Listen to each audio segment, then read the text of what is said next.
Well, it is so exciting to be with Renee Shepherd from Renee's Garden. And so she is in California, but we're talking to her over Zoom. And so, Renee, thank you so much for coming on with us this morning. Well, thanks. It's a pleasure.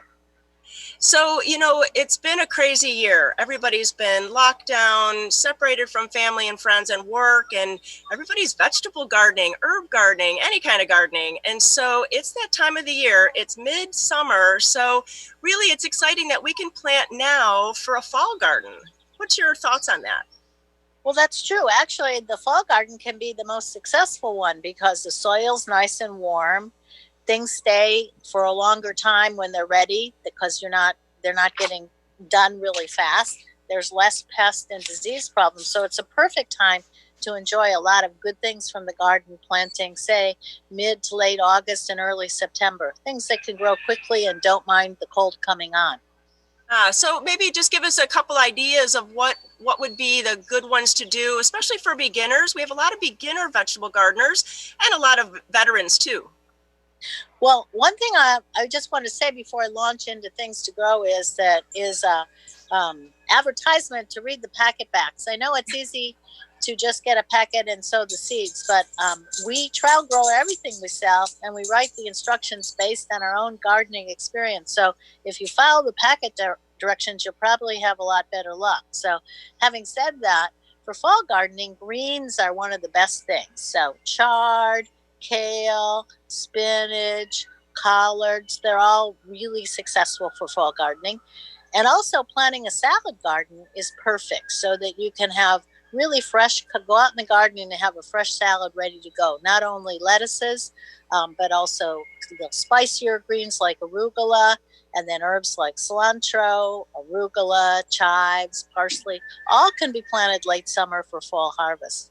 And, of course, root vegetables. You can plant more carrots and beets, turnips, all of which you can enjoy young, or the root vegetables can stay in the ground to be harvested through the winter as you want them.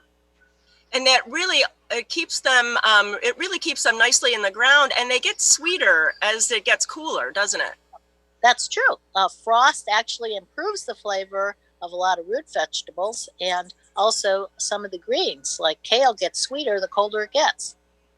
That is really good. I'm getting hungry just thinking about that. And I think that sometimes it's the forgotten season for vegetable gardens. Everybody's so excited about tomatoes, but to add that season, I think is so important. And in these days, I think it's fun to experiment with it. Well, there's not only that, but if you're looking to have a kind of healthier lifestyle, then the things you can plant in fall are usually some of the healthiest vegetables and the most colorful. So you can really, really boost your nutrition without too much effort. At your seed packets, you can get them at independent garden stores or online. And it's so exciting, too, that you are a cook or a chef, and you actually make up recipes from your trial gardens.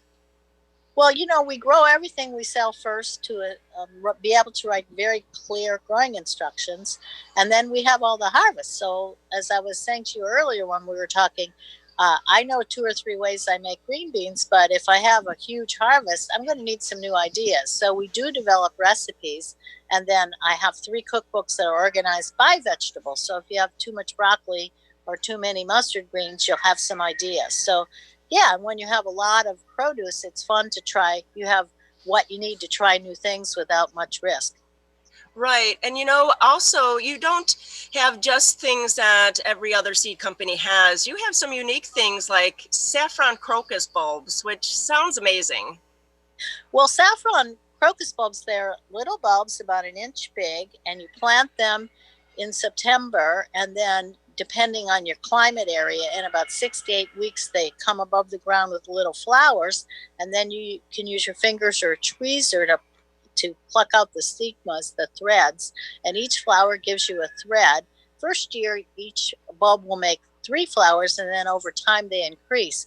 So it's really a fun project, and the saffron you harvest yourself is really, really potent.